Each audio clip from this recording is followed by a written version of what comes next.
Hi, my name is Shannon and welcome to my channel. So this is my boyfriend in my van. It is a 2000 Ford E350 and we just finished converting it. So it took us 7 months to convert it and we're super excited to show you guys. So this is what the van looked like before. She's a 15-person passenger van and we completely took out all the seats and ripped everything out except for the AC. And now she looks like this.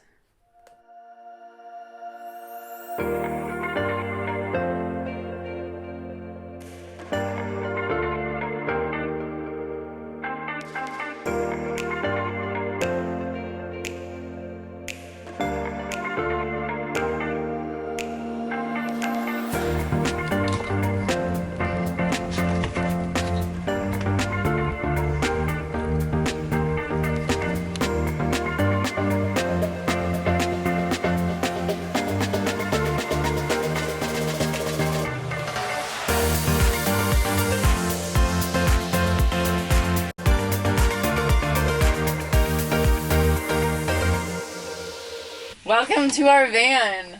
I'm Shannon and this is Golan. Hi. We did everything by ourselves. Golan did all the electrical and all the plumbing, and I did all the design and all of the woodworking build. Is there anything you want to... Yeah, I mean, I know there's a ton of content out there with other people making vans, but I still had no idea what we were getting into when this whole thing started, and it was definitely much harder than I thought it was, but I think we're both really happy with the end product, and we're both super excited to show you all these little details that we put into it, and hopefully we can inspire you to maybe make your own van, or at least try renting out one of these vans, and yeah. Anyways, let's get into the tour. So it was super windy when we filmed this, and you can't hear anything I'm saying, so I'm just going to tell you what I was saying. So, first of all, I made these doors out of 1/4-inch birch plywood, and I lined around the window with some extra strips of 1/4-inch plywood to reinforce it, since I noticed I was pulling there a lot to close the doors. These curtains I got from IKEA, and I cut them all up and sewed them to length and actually added magnets in the hem so that the curtains would stick to the metal car and less light would get in if you wanted to sleep midday. Those handles I got from IKEA as well, and I added them using rivet nuts through the car and bolts, and that's actually how I attached all of the doors. Throughout the entire van, I used birch plywood. I used 1/2-inch birch plywood on the furniture and structures, and then I used 1/4-inch on the doors, walls, and ceilings to keep the weight down as much as possible. And I used birch plywood because it is pretty water resistant for wood and it doesn't warp easily. So here is our kitchen. We got this counter from IKEA. It's particle board with a laminate top. We have a 2-burner stove that is powered by propane, which is underneath. And then here's our sink, which is actually super deep. And all of our cabinets and drawers are push to open. So under here is our propane tank, and it is in a sealed box.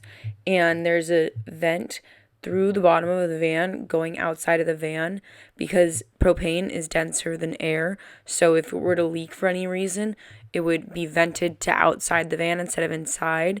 But we also have 2 carbon monoxide detectors just in case as well. And then over here, we have our table and our drawers. When designing the layout of the van, I really wanted to make a table that you can use whether the back was in bed mode or in couch mode. So if someone was sleeping and the other person wanted to work, they would be able to, which is why I put the table here instead of it in the back.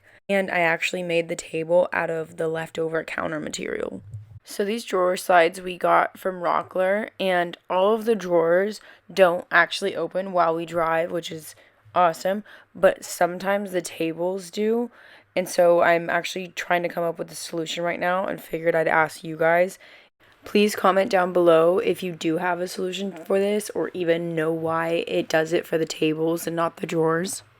So got our 2 lights. We got our LED puck lights. And then we got our, what is it called? Strip. Our LED strip. And Golan installed this. Was a bit tricky, but he figured it out. So under here is our fridge. We got our fridge, and then right here, this is our battery monitor and our fresh water tank monitor. It tells us when it's full and empty, and then our gray water. And we haven't added one yet, but we're also gonna add a switch Our gray water tank is mounted underneath our van, and there'll be a little switch that will just, you switch it and it just releases it. So if you're in a proper area, you can release the water. And then here is like little slots for shoes. When you put a fridge in a van, it gets hot, really hot easily, and so you're supposed to leave a vent. And I actually let a vent through the shoe section out here so that when you put your shoes in here, it actually will heat up your shoes. I mean, it was kind of on accident, but then it actually was kind of a cool feature of heating up your shoes. This is our couch, bench, and bed. It converts to a bed, what I'll show you in a little bit.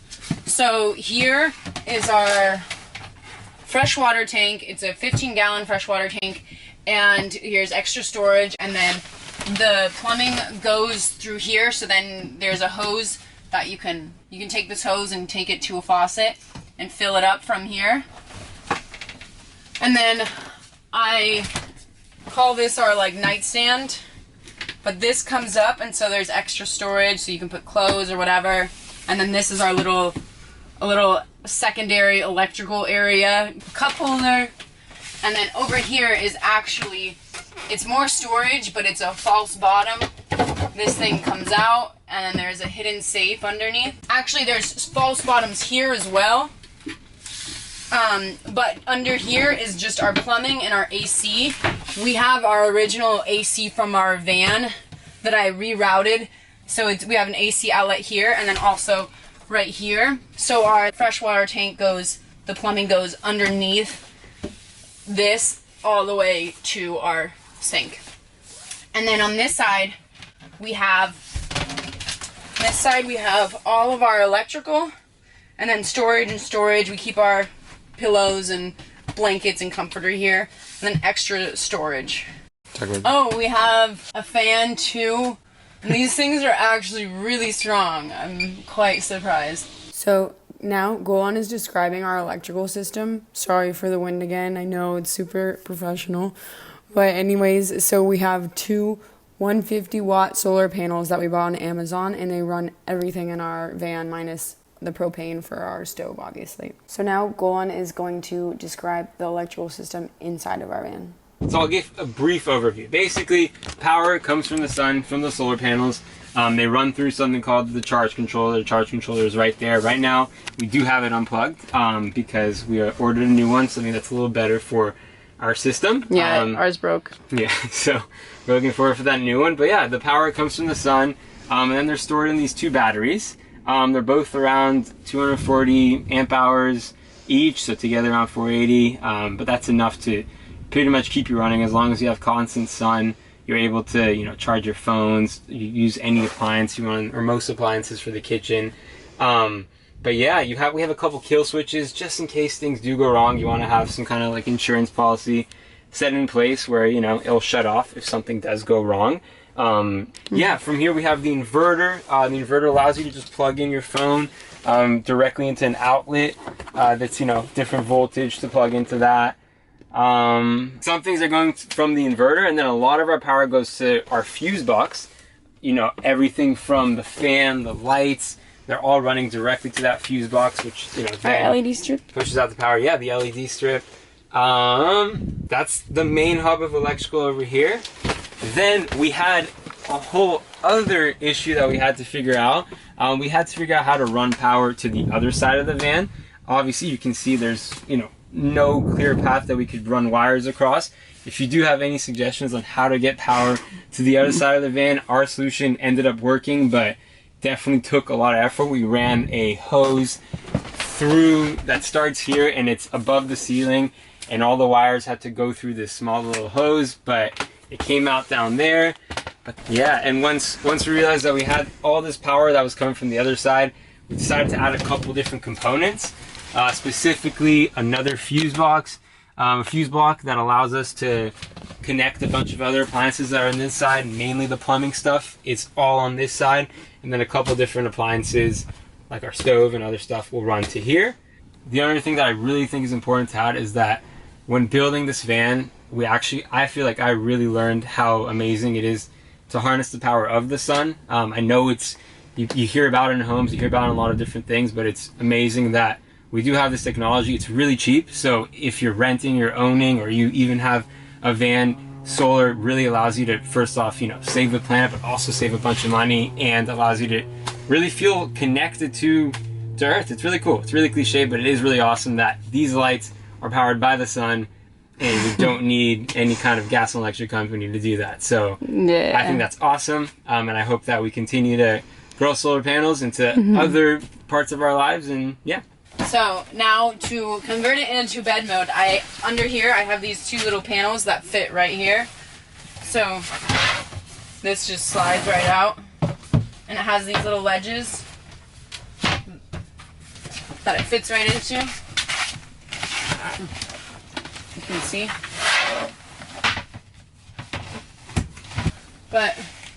And then these kind of just slide out and fit in. We bought this mattress from Amazon. It was a 5-inch mattress that we just took a handsaw and butchered out of. That's what everything is made out of. And also I sewed these cushions with marine vinyl, so it's like really heavy duty. Like I accidentally got pen on it, which pen is, you can't get out of anything, and it would just wipe right off. So I got this from Joann's Fabrics, so really recommend. And I have slept on a seam before. It's actually really comfy. Maybe I should have washed these before we filmed. And after putting the sheets and comforter on, this is what the bed looks like. That was our van tour. And the reason why we actually built this is to rent it out. So I guess if you want to rent it out, we'll leave the link below. Anyway, is there anything else that you'd like to add? No, thanks for watching. Bye.